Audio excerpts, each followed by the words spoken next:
ত্রিপুরা হাস্তে উপজাতি গণমুক্তি পরিষদ সেন্ট্রাল কমিটিनि लोआजि बुंबाय তিনি জানুয়ারি চিচুকু সালমারি তাংসাল কক বড় কক হাবুমে গসিনাজাংমানি ফিল ব্রিচি চার কক বড় কক সাল রুকসাওই কগলাম পান্ডা খ্লাইজাকা ছাত্র যুব বভন অ সালনি কগলাম পান্ডা ও মানজাখা মন্ত্রী অক্রক কসাম মানিক সরকার মানজাখা কেবিনেট বদলनि আদক এলওপি জিতেন্দ্র চৌধুরী মানজাখা গণমুক্তি পরিষদनि জেনারেল সেক্রেটারি এবা তাংফাংকরা রাধাচরণ দেবরমানা কারি মানজাখা কুবরি নামাসনাय আদংর অ সাল কক বড় ককনো হাবুমে গসিনাজাংমানি সালনো রুকসাওই মানজাই নগরनि বিসিংতি কক নারং মুঙ্গ সাওই খনারকা আমাদের কুম্ভ যেমন বলেছে আমারও সেখানে হচ্ছে আপডেটটা কি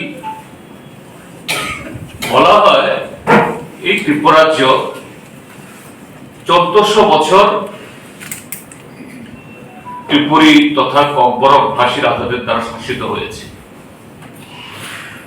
কিন্তু সেই ককবরক ভাষার সরকারি স্বীকৃতি লাভের বয়স মাত্র 47 বছর। আজকে এটা 48তম দিবসে পদার্পণ করেছে। আক্ষেপ বা দুঃখ এখানে কেন এটা হলো, এটা শুধু ককবরক ভাষার ক্ষেত্রে না, আমরা যদি আমার সে অভিজ্ঞতাও নেই যে পৃথিবীর অন্য প্রান্তের ভাষাগুলি কিভাবে বিকশিত হয়েছে এটা বলা, কিন্তু আমাদের এই অঞ্চলে এই ভূখণ্ডে আমরা যদি দেখি অন্য ভাষার ক্ষেত্রে,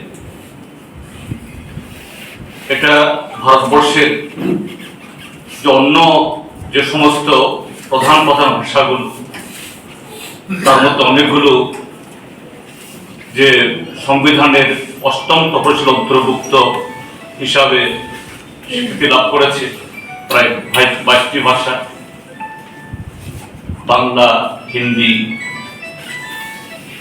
তামিল, তেলেগু, কানাড়া, মালয়ালম বা এই মারাঠি, এরকম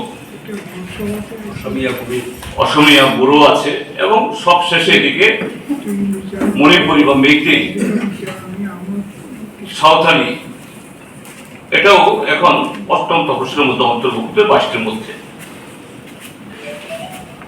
এই ভাষাগুলো যে পরবর্তী সময়ে সংবিধান রচিত হওয়ার পর বা এই স্বীকৃতি লাভ, মর্যাদা লাভের আগে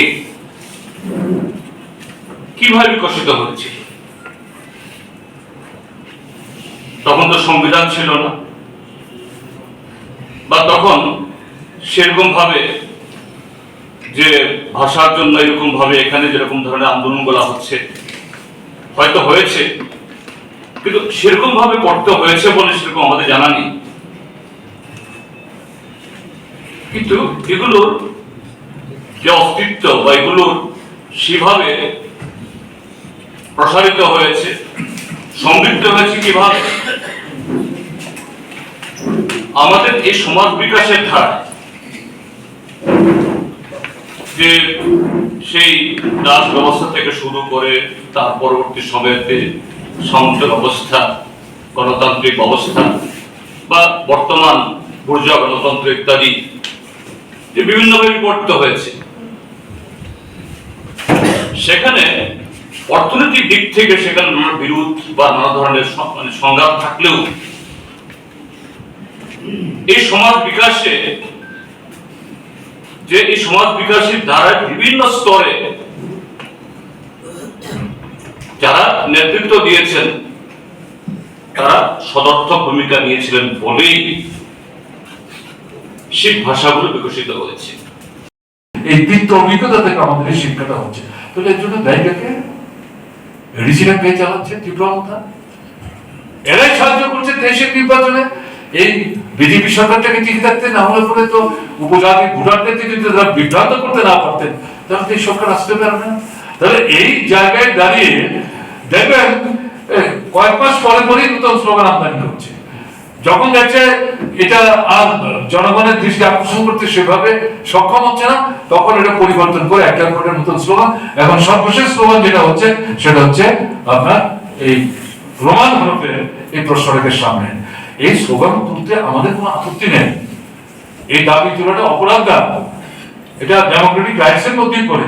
কিন্তু এই মুহূর্তে ত্রিপুরা রাজ্যের উপজাতি জনগণের জীবনে, এডিসি এলাকায় সাধারণ মানুষের জীবনে এটা কি মূল সমস্যা? কেউ অনুভব করেন এটা? তারা তো এটা অনুভব করেন না। আমি যে বিষয়গুলি সংক্ষেপে উল্লেখ করার চেষ্টা করলাম, এগুলোই তো মানুষ প্রতিদিন রেশনের দোকানে ঠিক মতো জিনিস পাওয়া যায় না। চাকরি কোথায়? নিয়মিত চাকরি নেই। 1 বছরের জন্য একজনকে চাকরি দেওয়া হচ্ছে, 8 মাস 9 মাস পর ছাঁটাই করছে, তারপরে এখান থেকে কিছু বাদ দিচ্ছে, দিয়ে ছেড়ে পরে একটা ছোট্ট অবসরে নেওয়ার চেষ্টা করছে। তাহলে এই যে পরিস্থিতিটা চলছে, এই পরিস্থিতিতে দাঁড়িয়ে এডিসি যারা পরিচালক, তাদের দায়িত্ব কি? তাদের দায়িত্ব এই মূল সমস্যাগুলি নিয়ে কথা বলা। তারা বলছে না তো, বরং নিজেদের পিঠের চামড়া বাঁচাবার জন্য, মানুষের খুব বিক্ষোভকে বিপথে পরিচালিত করবার জন্য এই জাতীয় এই মুহূর্তে যেটা নন ইস্যু, এই ইস্যুটাকে সামনে এনে একটা বিভ্রান্তির পরিমণ্ডল তৈরি করার চেষ্টা করছে। এবং আপনারা দেখছেন টেবিল নন টেবিলের মধ্যে বিরোধ এক থেকে অপরকে সরিয়ে দেওয়ার চেষ্টা করছে তীব্রতা। আর বিজেপি আরএসএস বিশ্ব হিন্দু পরিষদকে নিয়ে তারা হিন্দু মুসলমানের মধ্যে বিভাজন তৈরি করে এক থেকে অপরকে দূরে নিয়ে যাওয়ার চেষ্টা করছে। বলে এই সমস্ত বিষয়গুলি মিলে তারা একটা ধোঁয়াশা তৈরি করার চেষ্টা করছে, নন ইস্যুকে ইস্যু বানানোর চেষ্টা করছে। তাই এই কারণে বলছি যে আমাদের এদের এই যে প্রচেষ্টা, এই প্রচেষ্টার পেছনে যে তাদের যে কৌশল, এটাকে জনগণের সামনে কিন্তু উপস্থিত করতে হবে।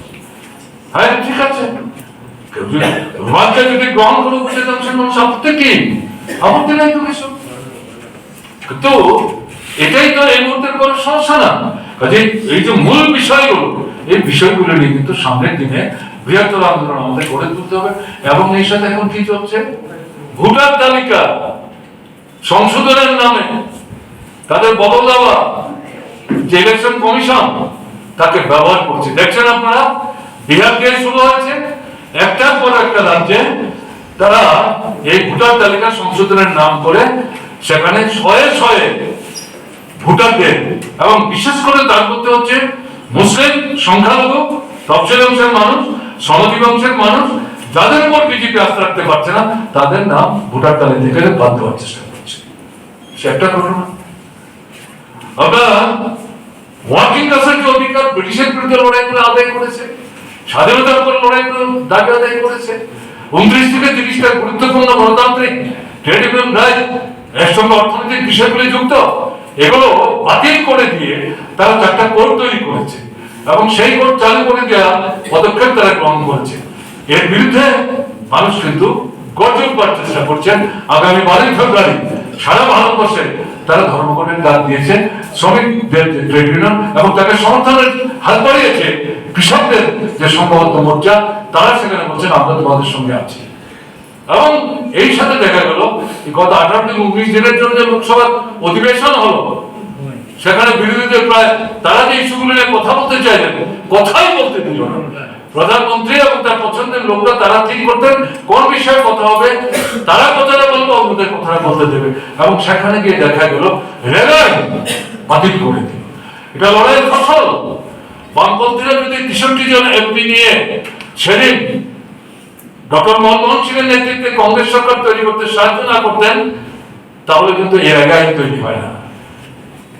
এই রেগাই যে সুযোগ, তার তো দারিদ্রতা দূর হয়েছে ঘটনা তা না, ঘরে ঘরে কাজের ব্যবস্থা হয়েছে ঘটনা তা না, অর্থাৎ অনাদান তুলনামূলকভাবে খানিকটা নিয়ন্ত্রণের মধ্যে আনা সম্ভব হয়েছিল। এটা চাহিদার ভিত্তিতে কাজ, তার জন্য আলাদা করে বাজেট একটা নির্দিষ্ট কোনো অঙ্ক তা না। এই সমস্ত বাতিল করে আমি বিস্তৃত যাচ্ছি না। এটা বলা যায় জনবিরোধী, মালিকদের স্বার্থ রক্ষা করার জন্য, কৃষকদের স্বার্থ রক্ষা করার জন্য, মজুরদের নিংড়ে নেওয়ার জন্য নতুন যে আইন তারা তৈরি করেছে, রামের নামে স্বামীর নামে, সেই আইন তারা সামনে এনে মানুষকে চাপে ফেলবার চেষ্টা করছে। এই যে বিষয়গুলো আমাদের রাজ্যের ভেতরে যে জ্বলন্ত সমস্যা, তার সাথে জাতীয় স্তরে এই যে 2-3টা গুরুত্বপূর্ণ বিষয় চলে আসলো, এগুলি বাদ দিয়ে আমরা কি করে চিন্তা করবো? এগুলো নিয়ে যদি আমাদের ভাবনা চিন্তার কোনো সুযোগই না থাকে, সেই দৃষ্টিভঙ্গি নিয়ে তারা আমাদেরকে এদিক সেদিক নিয়ে যাওয়ার চেষ্টা করছে। তাই আমি আমার কথা শেষ করার আগে যেটা বলবো, যে এই জায়গাতে চোখ কান খোলা রেখে এই যে কৌশলী অবস্থান নেওয়ার চেষ্টা করছে একদিকে বিজেপি, আরেকদিকে তীব্রপন্থা, তাদের চেহারাটা উন্মুক্ত করতে হবে এবং সাধারণ মানুষকে লড়াই ময়দানে সংঘবদ্ধ করে ন্যায্য দাবি যা হরণ করার চেষ্টা করছে তা রক্ষা করা এবং যে দাবি তারা মানতে চাইছে না সে দাবি আদায় করার সংগ্রাম তীব্র করতে হবে। এটাকে বাদ দিয়ে আমরা যদি রোমানের কথার মধ্যে সব সীমাবদ্ধ থাকি তাহলে কিন্তু এটা যথার্থ হবে না। এই কথাগুলো আপনাদের সঙ্গে বলে আমাকে এখানে বলবার জন্য